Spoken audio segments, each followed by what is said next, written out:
Good morning. On behalf of the ISO, I'd like to welcome you to the Large Load Considerations Information Session to discuss the issue paper, which was posted last week.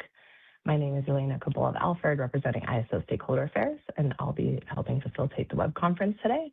We're joined by Neil Miller, VP in Transmission Planning and Infrastructure Development, and we have our presenters, Danielle Mills, Principal of Infrastructure Policy Development, Bill Weaver, Assistant General Counsel, Infrastructure and Rates, Ibrahim Rahimi, Senior Advisor in Transmission Infrastructure Planning, Ali Miramati, Principal in Operations Policy, Amber Motley, Director in Short-Term Forecasting, and that is our presenters for today. I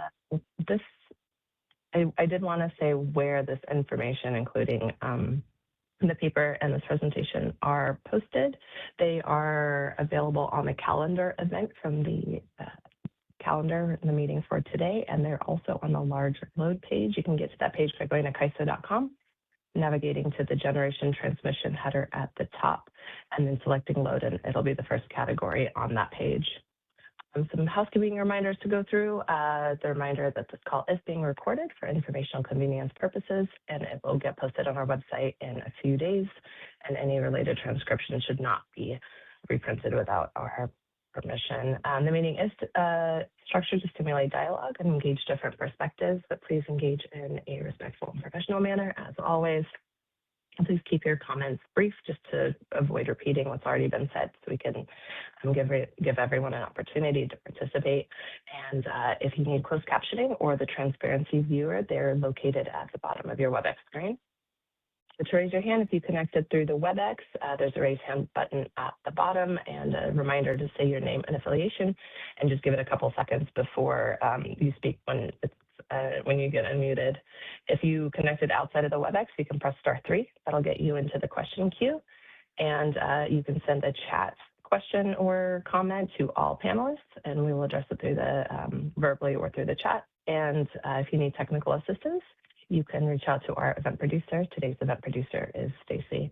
So here is our agenda for today. I'm going to be handing it over to Danielle to go through the policy and stakeholder considerations, transmission resource planning, transmission connection service offerings, and then Bill Weaver will go over cost allocation and responsibility, and then Ibrahim over technical requirements and standards.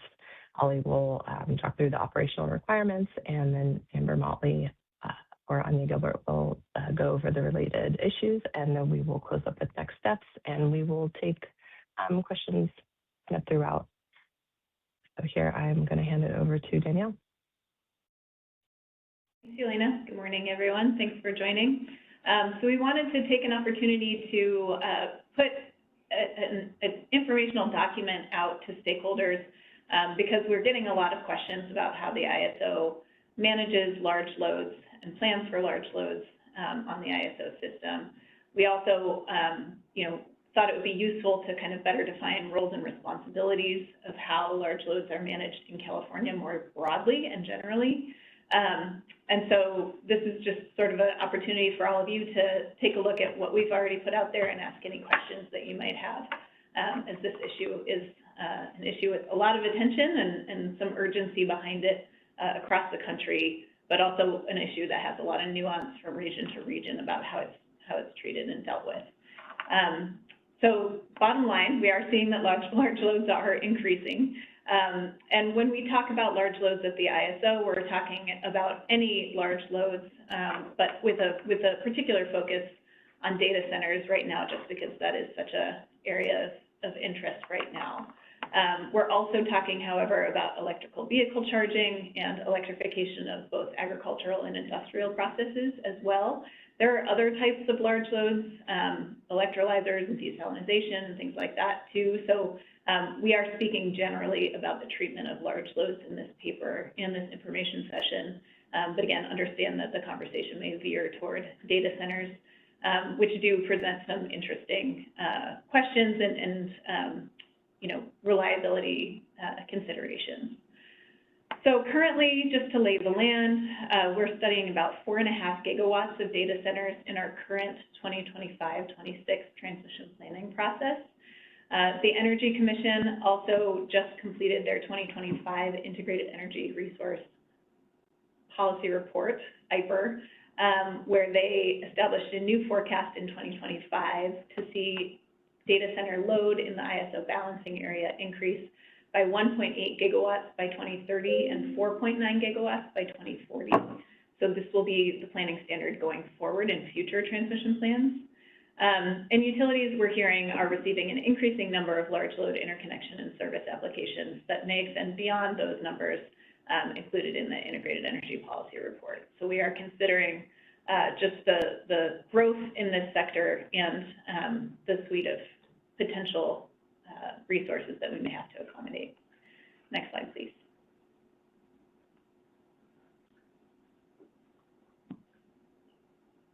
Oh, and I'll say too, maybe we'll go through the different topic areas. We'll get through each topic area and then take questions intermittently before transitioning to the next topic area. So I'll get through the next couple of slides and then we'll take questions on just sort of general background in the transition planning process. I'm going to pause for a second. Yelena, Stacy, there was a note that people can't see slides.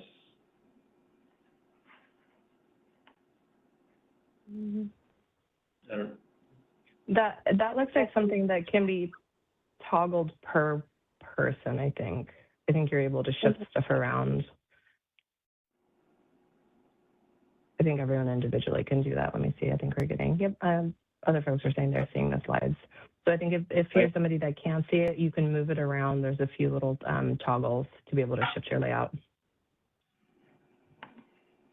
Okay, thanks everyone. So this slide, hopefully you can see it, goes through the current landscape for how large load is planned for and interconnected in California. So it starts from the top left with the load customer, a data center or another business interested in taking new load, submitting a load interconnection request to its utility. Then the utility incorporates that and takes that load request through its load interconnection process. These processes are utility by utility, but are generally governed by NERC and other industry standards. And then any study costs, retail rates, and potential cost recovery associated with those load interconnection requests would be governed by local utility tariffs and approved by local regulatory authorities. So local regulatory authorities, in many cases, is the CPUC, but in some cases, is the municipal utility governing body as well. Then those load interconnection requests are factored into the CEC's statewide demand forecast. That's the ISPER forecast that we just mentioned in the last slide. And for the CPUC in particular, the CPUC uses the demand forecast as the fundamental input into the integrated resource planning process.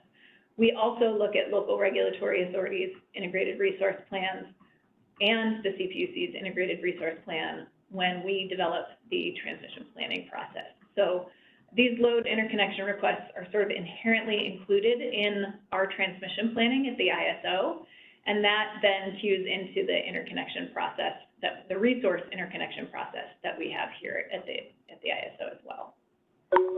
Next slide, please.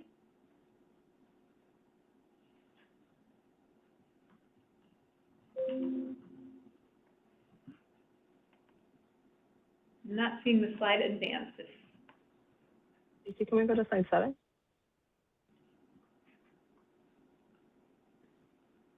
Oh, Stacey, can you take presenting rights back and go to slide 7? For some reason, it looks like Ansel had presenting rights. Okay, there we go. Sorry about that, Danielle. Okay, thank you. So I did want to outline just a couple of current considerations that we have both on the regulatory side and for stakeholders as well. Obviously, large loads are a topic of a lot of attention right now with some urgency and interest from the Department of Energy and the Federal Energy Regulatory Commission. They issued an advance notice of proposed rulemaking late in 2025 on the interconnection of large loads onto the interstate transmission system. The ISO did file comments on that ANOPR. As well, we've seen the North American Electric Reliability Corporation, or NERC, issue draft guidelines for mitigating risks from emerging large loads. NERC also issued a level 2 alert on this topic, and the ISO submitted comments on both of those as well. And then we've seen Pacific Gas and Electric Company's application to the California Public Utilities Commission for Electric Rule 30, which is a tariff application to interconnect transmission level customers seeking retail service. In addition, we've been watching, FERC's order on PJM and their co-located issue docket, and taking all of that in and thinking through any potential changes that the ISO may consider, as well as potential tariff changes. At this point, we're just having an information session and put out the issue paper to better understand the scope and scope the issue more broadly, but we will continue to monitor these ongoing regulatory dockets and, and just the changes in the industry, and may proceed with either a stakeholder initiative or compliance and comments in any of these dockets. Next slide, please. And actually, before I jump into the full detail of the transmission and resource plans, I just want to see if there are any questions on sort of the scope of the issue paper and this workshop, or the regulatory environment. We have a hand from TJ Vargas, DWR. Are there some large loads that would be excluded from this? So just specifically considering, DWR is considering a large project called the Delta Conveyance. And we're talking like pretty big substations. So I didn't know if something like that would fall into an area of interest of this or not. So we haven't currently put a strict definition on what we're considering large loads. There are a lot of definitions out there that other utilities or ISOs and RTOs use. FERC proposed anything greater than 20 megawatts and connected to the transmission system. That is something that we'll consider as well. But currently we don't have a threshold for what constitutes a large load. So that is something that we'll both take comments on and may develop over the next several months. Okay, and just curious though, is the focus of the paper more to see if there's a capability of making these loads flexible, or just kind of information gathering for future planning purposes? I think flexible loads are a consideration, but we also have a parallel initiative going on right now, the Demand and Distributed Energy Market Initiative, or Market Integration Initiative, DDEMI, and so that is also looking probably in more detail at flexible loads. Sounds good. Thank you very much. Good question. Okay. And then we have a question in the chat from Ed Smola. We have currently the CAISO uses a single load forecast developed by the CEC in its transmission planning process. Has the CAISO considered for the 26-27 transmission planning process using a sensitivity load forecast just as it uses a sensitivity resource portfolio in the planning process? It's Neil Miller here. Well, for one, we haven't actually put out the study plan yet for the 26-27 proposals, so this is still something to consider. But right now, I think the current plan is that the forecast for bulk system planning, one, large loads are part of the CEC forecast. There has been debate about these, quote, known loads. And right now, the understanding is that we would be looking at including those in local capacity studies, but not taking those into account in the bulk system studies, because there is some concern that there's some duplication still between the rest of the forecast and the, quote, what are called known loads in that process. But that needs to be resolved as we work our way through the 26-27 study plan.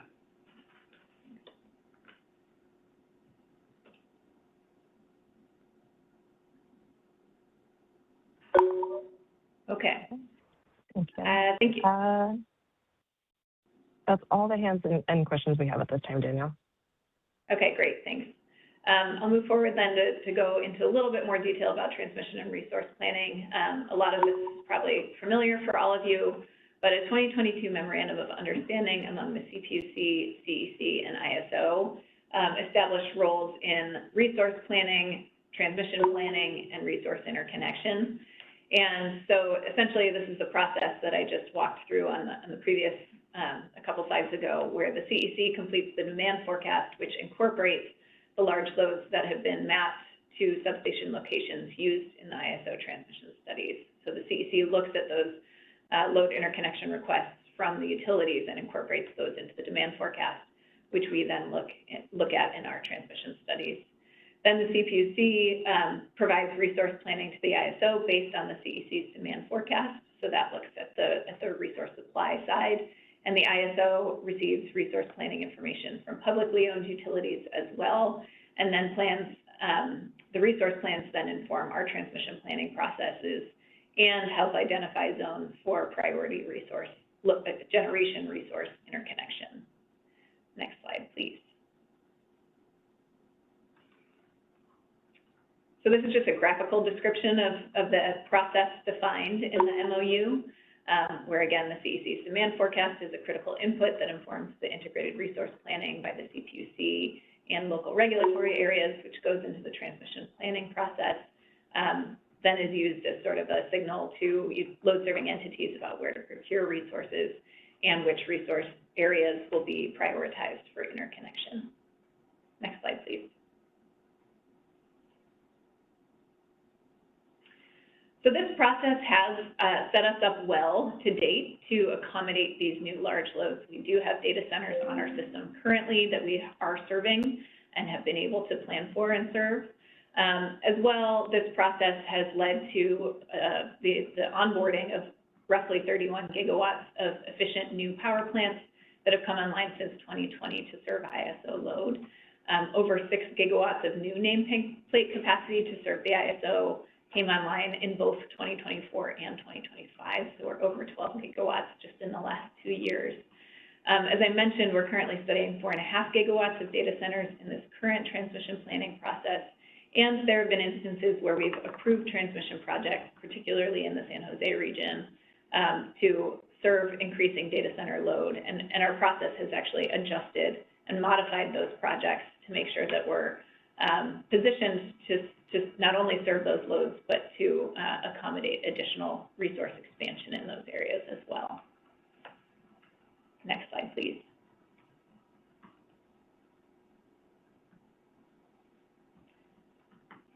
Okay, so the CEC's IPER is where the demand forecasting occurs to look at future electricity consumption and peak demand. And for data centers in particular, the CEC gathers information on applications for load service submitted to the utilities and then adjusts that information to the requested capacity based on utilization factors, confidence levels, and ramping assumptions. So this is the topic of much discussion in the CEC's demand forecasting process. And then the 2025 IPER forecast projects data center load in the ISO BA to increase, as I said earlier, by 1.8 gigawatts by 2030 and 4.9 gigawatts by 2040. Next slide, please.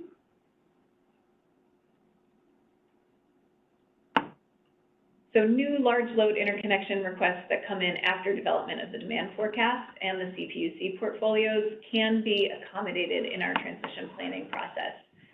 Essentially what happens is that participating transmission owners can submit proposals to the ISO for the ISO's concurrence in the transmission plan.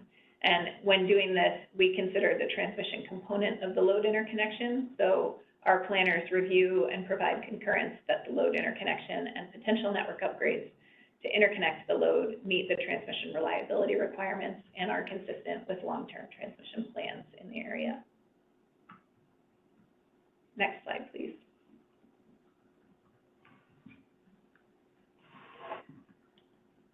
Give me the mouse. Interconnection of large loads is managed on either the distribution or the transmission system. The end customer interaction with the load interconnection process for CPUC jurisdictional utilities is regulated through CPUC approved rules. And the PG&E Electric Rule 30 application also seeks to streamline interconnection for large loads seeking retail rate transmission level service on higher voltage lines. Next slide, please.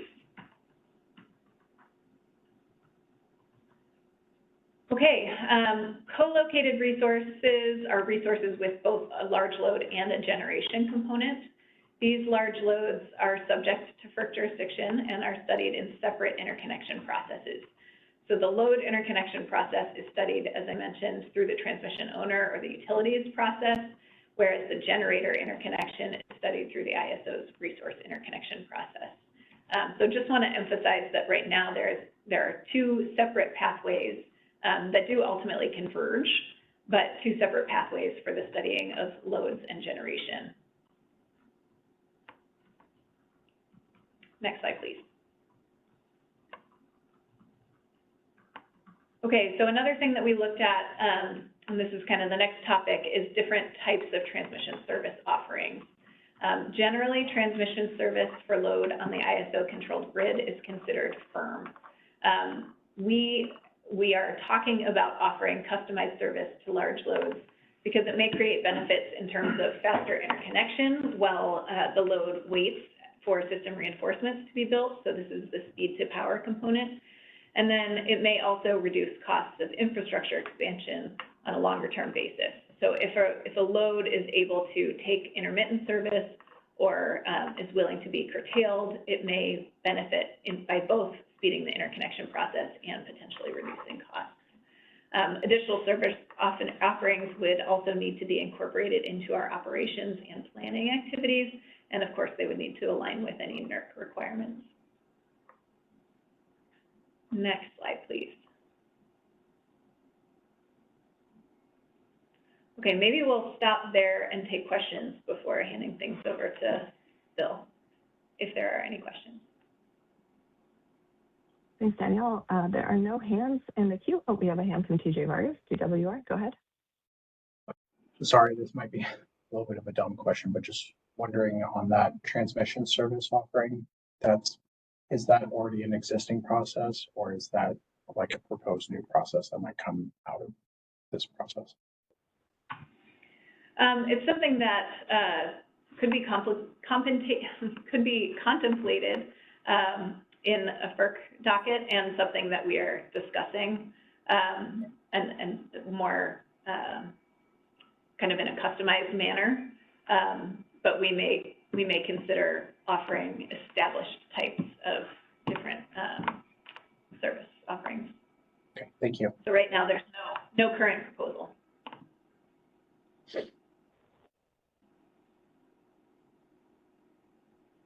Okay, there are no questions in the chat. We have a hand from Andy Brown. Same subject. Andy, you're unmuted on our side. Go ahead and introduce yourself. Oh, hi, I'm Andy Brown from Bering and Brown. Following up on that customized option, is this something where you would know that the customer would get at least some guaranteed minimum amount of service with, say, interruptions during peak hours or something like that? Honestly, there's not a lot of structure to it right now. I think that's something we would certainly consider. Right. And if stakeholders have ideas about how to structure those types of service offerings, that's something we would look at, and we encourage comments and feedback on that. Great, thank you. Thank you. Thanks, Andy. There's a question in the chat from Ed Smeloff. Does the CAISO or the participating transmission owner ever suggest that a data center interconnect at 230 kV instead of 115? I don't think I don't think there's any prohibition or any rule on what level they interconnect at. So I think currently a data center could request to connect at either level or at any level. Yeah, I would guess that the CAISO hasn't been part of those discussions, but it's certainly reasonable to assume a transmission owner, would look at an interconnection and tell a developer what they think the correct voltage is. That certainly happens on the generator interconnection side all the time. Okay, thank you. We have a new hand from TJ.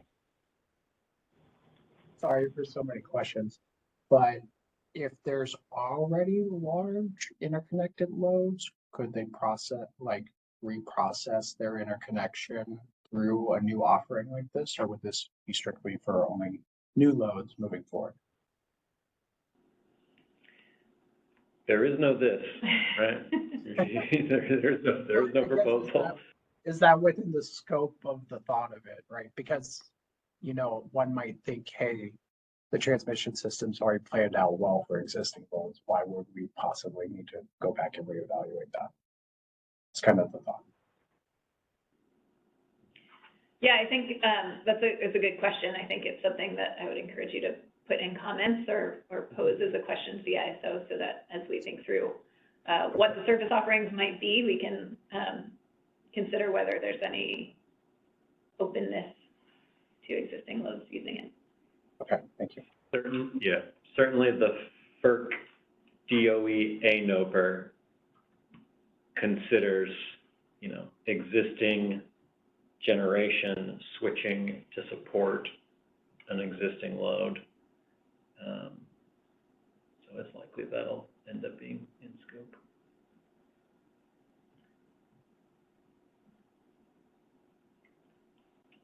Okay, there's a question about TAC in the chat, but I'll cover that in these cost allocation slides. Cost allocation is obviously one of the most critical and complex issues. Cash rules everything around me. And so everything I'm going to say, I'm keeping at a very high level, because once you start talking about co-located generation with a large load, and whether that's participating or not, or distributed or transmission connected, I mean, you need tables very fast to, you know, track all the permutations of where the cost allocation rules are today and could go tomorrow. Today, nearly all the cost allocation rules for load interconnections, load only, are really governed by the utilities retail tariffs. In CPUC world, you're talking about rules 15 and 16, and now 30 in PG&E territory. If there was co-located market participating generation, then the cost allocation rules would be under the ISO tariff, but that load would stay with the retail tariff. If it was non-participating generation under net metering, then it really stays under a local, a state jurisdictional tariff as well, not the ISO tariff. However, for anything, no matter what the original interconnecting tariff was, if that interconnection ends up triggering transmission level upgrades, yes, those will end up as transmission network upgrades, and thus in the transmission owner's FERC jurisdictional transmission revenue requirement, and thus our TAC. And so they would be a part of, you know, the cost recovery through a FERC rate case. However, the ultimate, you know, cost allocation to customers will be also through the CPUC, you know, through a state retail rate making process.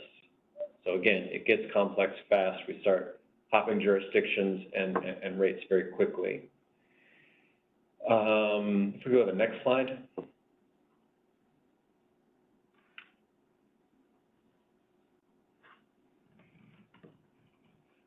So where is this going tomorrow?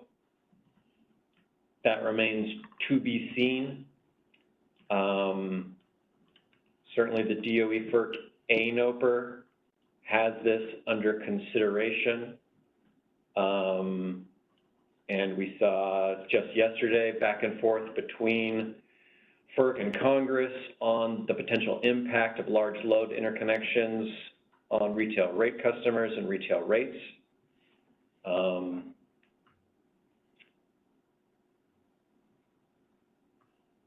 We also saw in FERC's co-location order on PJM, which allows us to kind of read the tea leaves on where a potential FERC rule might go, that there could be reform on capturing grid and ancillary service benefits that aren't captured through something like TAC. That's a volumetric dollar per megawatt charge on the gross load, especially where there's co-located generation.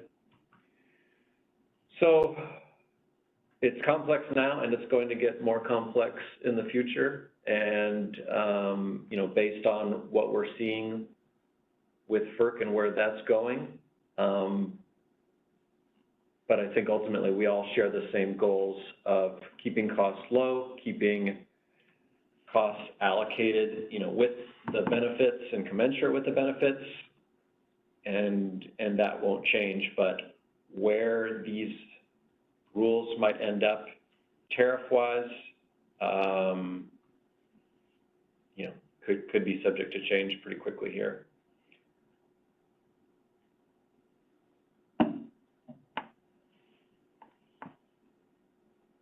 That's all I have on cost allocation. Pause here for any questions, or we can go to the next presenter. We had a hand, and it looks like they lowered it. I don't see any other questions or hands. Okay. My favorite hand is a lowered hand.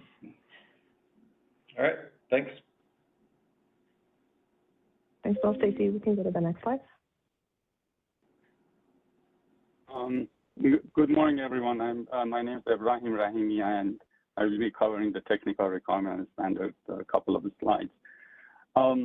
With this new large load, mostly data center load around the world, what's happening, all the entities are realizing that kind of new technical requirements and standards are required to ensure system reliability, given the operational characteristics of these large data center loads and how they perform following disturbance. And some requirements are needed to ensure system reliability. As part of this initiative, we are thinking some aspects of performance needs to be captured in the issue paper. Details are provided there. We highlight a few of them here. One is voltage and frequency right-through requirements. The conventional load, they have a characteristic that is well known and studied. But when it comes to the large data center load, the way they perform when the voltage disturbance or frequency disturbance happens may not be aligned with conventional load. So some requirements are, first, we need to better understand how they perform and put some requirements for them to meet so that the system reliability will be kind of preserved. The main thing is that we don't want the disturbance happens and a lot of large load data centers in one area drop off and stay off, and they have a large impact on system frequency and voltage and so on. The other aspect of the large load, especially on AI training data centers, is what's called pulsating load. They have this operating characteristic that all the processors that start at the same time, they absorb a lot of energy from the system, and then when the computation is done, then all the load drops by significant 80–90% within seconds. So that nature of the operation of the AI training load causes a number of potential issues. Some of them are listed here. They can trigger critical dynamic system frequency and force system oscillations beyond the immediate connection, kind of a broader area. And the other potential impact is it's called subsynchronous resonance with rotating machines that are nearby. Because of these variations, there are inherent mechanical resonances in large synchronous machines. And there is a potential that if they are close to each other and that those frequencies may excite each other and cause subsynchronous issues to synchronous generators. And it's a minor but persistent load fluctuations triggering inertial response impact. A synchronous generator, as they provide initial response. When the demand changes nearby a synchronous generator, they provide initial response to that variation.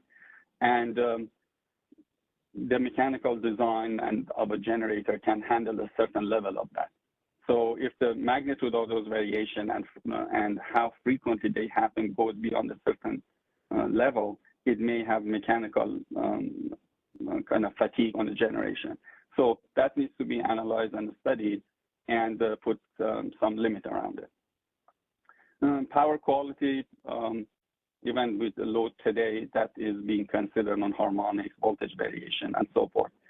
And like any other requirement, there is a balance, right? So very strict requirements obviously will guarantee system reliability, minimal impact, and so on. But meeting those requirements will be challenged, or with today's technology could be very difficult for them to implement. But on the other hand, if it's too relaxed, then it's easy to meet, but then that could be a negative impact on the system.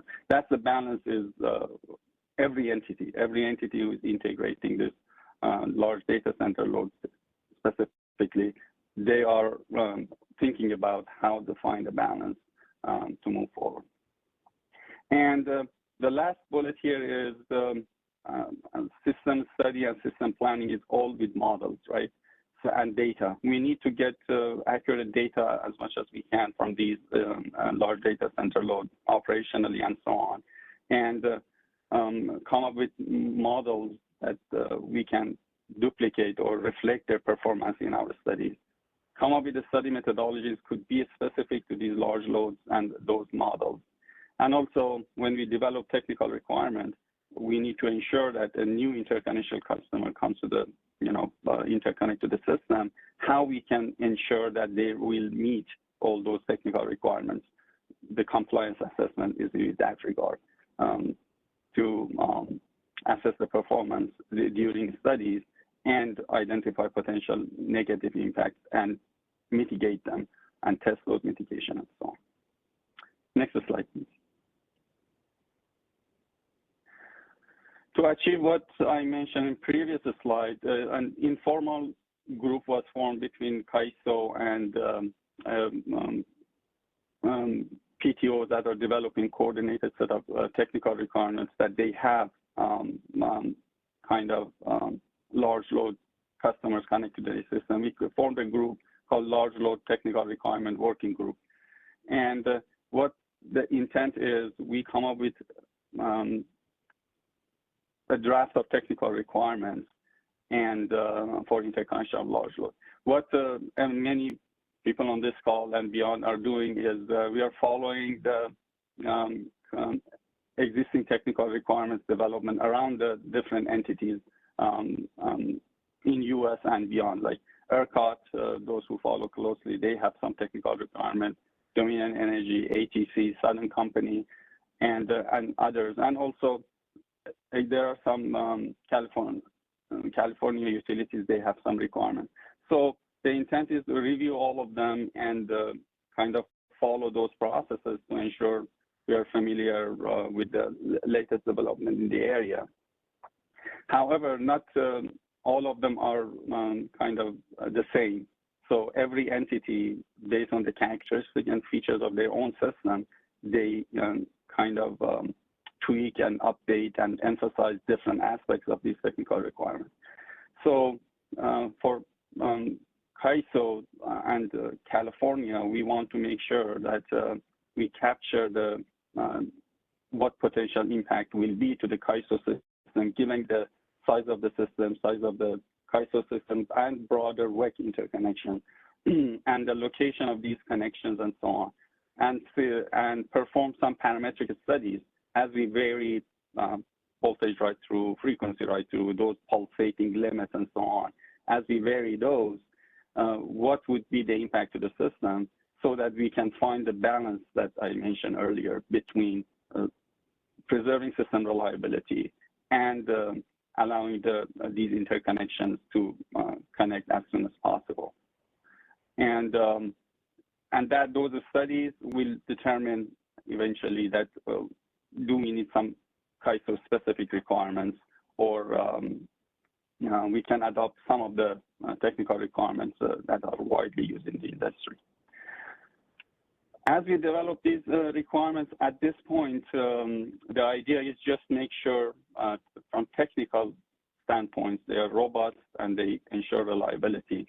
But a decision on that ultimately where these technical requirements will be documented and enforced will be made at a later stage. Right? It could be, as mentioned in the issue paper, it could be the tariffs, it could be business practice manual or interconnection handbook and so on, depending on the whole kind of framework, how it's going to be shaped. They will be housed as different documents. But for now, the idea is what those technical requirements should be. And also, we all know NERC is actively involved in this domain with the guidelines and NERC alerts on large load and so on. And they may decide at some point come up with some national standards on large load. We definitely follow those, and what we come up with will be take those into account. I think the plan is that here is technical requirements kind of at a high level. We mentioned what is available in the industry and what other entities are doing. But I guess later in the year, maybe next couple of months, there would be similar information session focused on the technical requirements. That will be a deeper dive into what these issues are and what we learn from the industry and what we are planning to do in California. I think that's my last slide. If there's any questions or comments, we can discuss now. Thank you. Ibrahim, we got one question in the chat during the presentation. Ed Smeloff asks, are power quality issues more likely to occur in an urban area like Silicon Valley or in remote parts of the grid with solar and battery projects nearby? I think the power quality could happen anywhere depending on how much of that you are integrating, right? So in kind of an area, the system could be relatively strong. If significant amount of this kind of load is added, it can potentially negatively impact the system. In general, the remote areas are more prone to many of the issues we discussed earlier, including power quality, but all depends on the relative size of these projects and how many of them. Is a cluster of so many of them could have an impact. So I hope I answered the question. Okay, thanks so much. With that, I hand it over to Ali to continue. Thank you. Oh, and we just got a hand from Jerry. We just got a hand from Jerry Melcher. Okay. Melcher. Okay. Jerry, go ahead. You're unmuted on our side. Go ahead and introduce yourself. Hi, this is Jerry Melcher with the Public Advocate Office. Can you hear me? No? Yes, we can. Oh, okay. Does the CAISO know how many total data centers, both corporate and internet, are connected to the grid in California, plus their total load at this time? Currently, this is, I guess, one based on CEC forecast Daniel mentioned earlier. Currently, is around 1 gigawatt of the data center load is connected to CAISO system. But majority of them, if not all, connected at a kind of a distribution, and majority of them are kind of what they call conventional data center, like cloud servicing, email servicing, and so on. That's the amount is connected now. And into future, Daniel mentioned in her slide to 4.5 to 4.9 gigawatts. The total is in CEC forecast.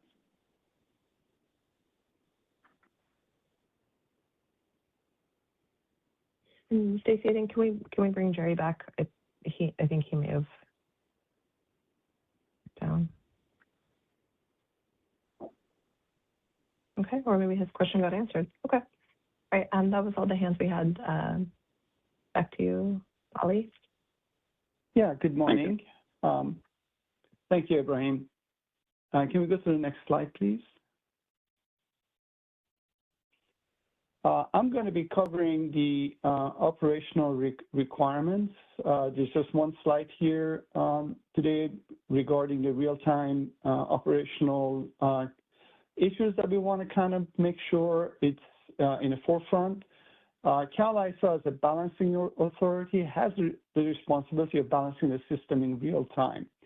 The means by which we do this is first and foremost through the markets. We run a day-ahead market and a 5-minute market. And then the changes that happen in between are managed through our automatic generation control, which is an ancillary service that we run, and it is a market as well, and certain resources are designated as what we call AGC. And we try to manage the real-time instantaneous changes through our AGC system. Our AGC system does have limitations, does have a slight lag, getting telemetry, getting readings, processing, and sending instructions out all take time. As such, any sudden movement in real time of either load or generation, for that matter, does impact the frequency on the interconnection. The frequency on the interconnection is obviously felt throughout the West. This is not just a phenomenon that Cal ISO only feels. So to the extent any load or generation that under Cal ISO that cause frequency events, then they are being monitored by WEC and other entities, and ultimately we do go out and try to figure out what happened and investigate it. So frequency events that go beyond pre-established limits are the ones that we look at, and large movements of loads. If they happen suddenly, then we will see sudden movements in frequency. In fact, on a daily basis, we do end up seeing them as a result of the time of use rates that are in place today.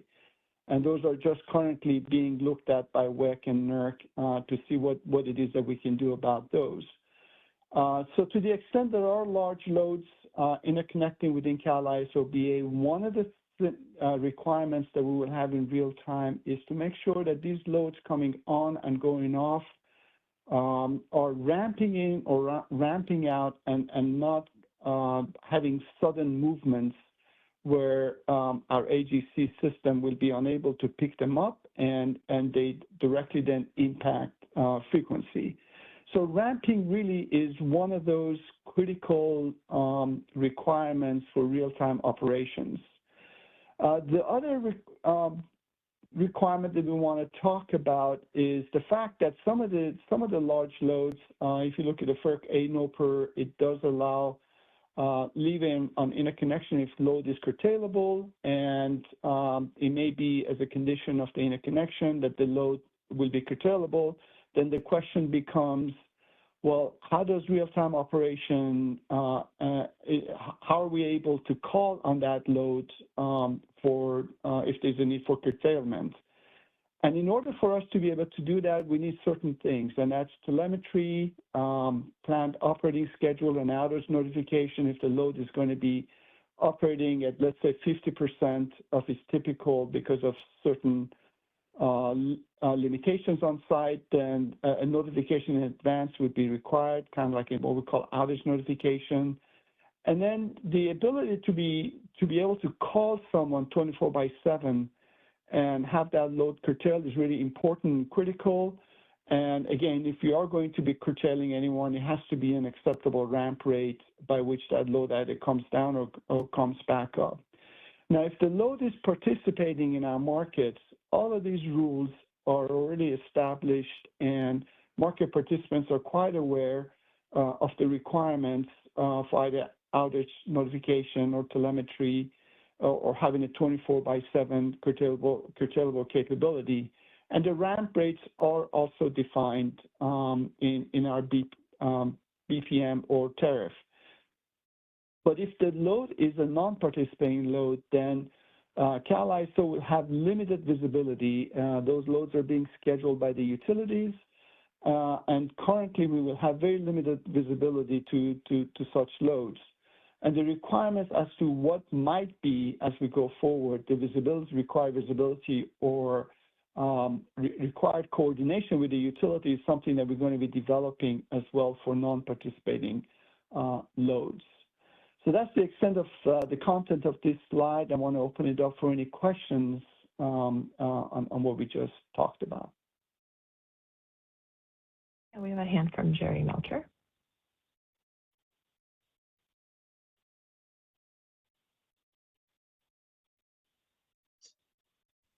Hi, Jerry Melcher with Public Advocate Office. I don't quite follow your concern about the ramp rate. When a data center comes online, an AI data center, they're running pretty much 80-90% capacity factor straight out 24/7. So is your concern with ramp rate when you have to interrupt them and bring them back on? Great question, Jerry. Thank you. To the extent the load is constantly on, then that's not a concern, obviously. But if you have the nature of the load is such that it is large and it is during the course of the day, it has schedules to come on or off, then yes, we are concerned about how quickly they drop off or how quickly they come back on. As well as on curtailment, yes. If we are curtailing load, then it has to be in a organized fashion, and we don't want to see, let's say, a 500 megawatt load just dropping off. But those are, again, part of the process. If a load is participating, those requirements are defined in the participation rules. If it's a non-participating, we are hoping that these will be covered in a connection process by the utilities. Thank you. Thank you for the question. Okay. Thank you. There's a question in the chat from Ed Smeloff. Could these new large loads disproportionately increase the amount of spinning reserves the CAISO needs to manage? Would co-located batteries mitigate this potential impact? Thank you. Yeah. So the amount of spinning reserve that we procure in real time is currently defined by a WEC standard. It's called WEC BAL 002-3. And it is the larger of the MSSC or single largest contingency, or 3% of load and 3% of generation. That standard has been petitioned to be retired by WEC before FERC. Whether or not FERC will accept that is yet to be seen, but that is correct. Today, as we speak, load can impact the amount of reserves we procure. Now, whether as we go forward, when we're talking about, a potential retirement of WEC BAL 002, whether or not that will be the case in the future, we don't know, because as soon as that standard retires, it falls back into the NERC BAL 002, and at that point, we need to sit down and do an assessment of what the requirement will be for CAISO in reserve procurement. Okay, thank you for that. We have no other questions in queue. Oh, we have a hand from TJ Vargas, DWR. Well, for the many questions I've asked, when you guys are talking about participating versus non-participating loads, are we specifically talking about loads that will eventually have participating load agreements? And just curious, it's my understanding that the kind of active amount of participating load agreements is pretty small at this point. So if the answer is yes, would that mean taking into consideration an expansion of loads that will do PLAs? This is Bill Weaver. I understand the question. I would say, and that's probably on us for saying participates versus non-participating, but I think what we're really talking about there is not so much whether someone's signing a PLA or not, that remains to be seen, but really whether they're going to be curtailable in some way versus non-curtailable. And when I say curtailable, I mean, primarily by the CAISO markets. So we don't really know what that means or what that looks like, but it's certainly contemplated in the FERC ANOPR. We also see it in the PJM co-location order. This idea that, you could have faster, different interconnection pathways based on how curtailable, how dispatchable you are. And so I think based on that need and based on what we've seen in the other regions of the country, it is likely that we might see an uptick in, you know, quote unquote, participating loads in the markets. Okay. Just curious because it's an interesting, because my understanding of PLAs right now, because I know you guys are talking about like a possible tariff change. I know for some existing PLAs that they're filed with FERC, but they don't require a tariff. So that might just be an interesting point in what you guys are considering. Okay, thanks.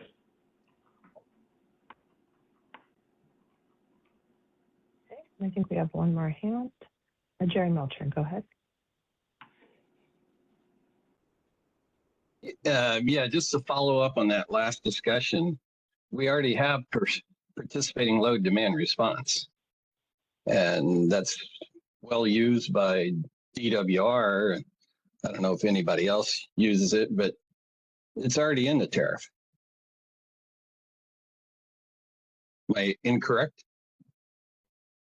No, we do have PDRs, or participating demand response, and yeah, they are participating. They are being optimized by the market and dispatched as such. So you're correct. We do have PDRs. I should be. I wrote it under Janet Morris years ago. Thanks. Sure. Thank you, Chair. No other hands in queue. All right, so I'm going to pass it on to Amber. Thank you, everyone. Thanks, Holly. Good morning, everybody. I want to talk about a few related issues that we're taking into consideration as we go through the large load initiative. I know Danielle mentioned some of them earlier in the presentation, as well as some of the questions came in. In addition to the stuff that we've talked about already, we are aware that the short-term demand and uncertainty forecasting still remain a critical element to watch as the large loads and large loads with co-located generation come on. As those flexible demands grow, it is important that we continue to protect the function of the demand forecast as well as the uncertainty forecast within the market optimization, as well as the operational forecasting that's used from the reliability side. So that's something that we're continuing to monitor as we go through this initiative and others. The other piece, and I believe Anya is on as well, so if she wants to jump in on this one in more detail, feel free, is market participation. This is the one that Daniel mentioned earlier. It's always a mouthful. It's DDEMI. We all refer to it as DDEMI, but it's the Demand and Distributed Energy Market Integration Initiative.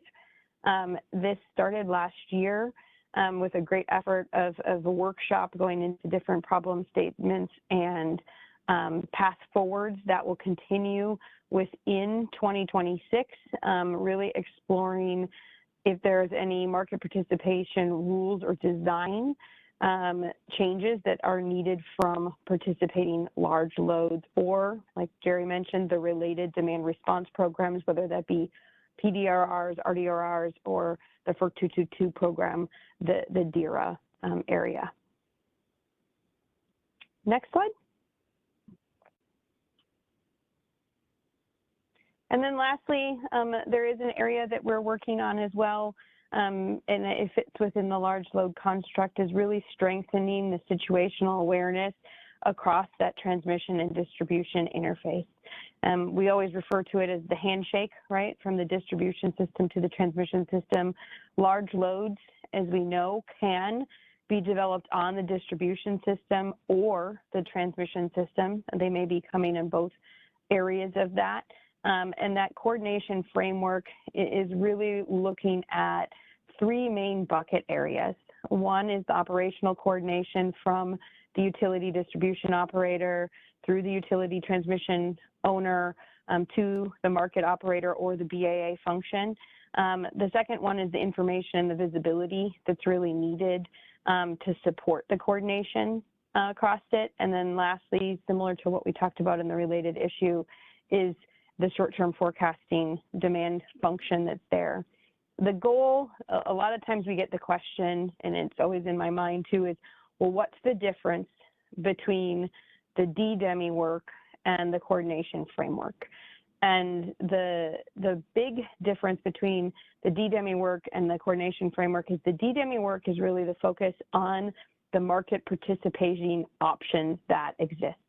We're fully aware that we have a lot of resources, DER resources in specific, in coming large loads that may not participate in a market program that's there. They may be participating in other elements, and this coordination framework is in discussion as it relates to connecting the market participating elements from all the way through the spectrum of the DO to the market operator, the BAA function, as well as those that are outside of the market participation side of it, to ensure that we can continue to keep the operational coordination and demand forecasting functions reliable and optimal. So that is kind of the three other related components that are moving alongside and in parallel in some ways to the large load initiative. So we wanted to bring those to your attention as well, so that you are aware of them as we embark on this next chapter. Amber, we have a question in the chat from Ed Smeloff. Has the CAISO looked at the operating profile of data centers that are used for training large language models compared to existing cloud data centers that are used for customer-facing activities? I'll take it first, and then I can expand, because I know Ibrahim's looked at a lot of them as well. But yes, we have looked at the differences of the different large load areas. A large load can come in multiple different functions, as Bill and Danielle talked about. It's not quite defined size-wise, right, too? So I want to put that out there right now. But we do know that there are different characteristics that can occur depending on the load that's being talked about, as it relates to impacts to demand forecasting, as it relates to impacts like Ollie was talking about on ramp rate at the top of the system, et cetera.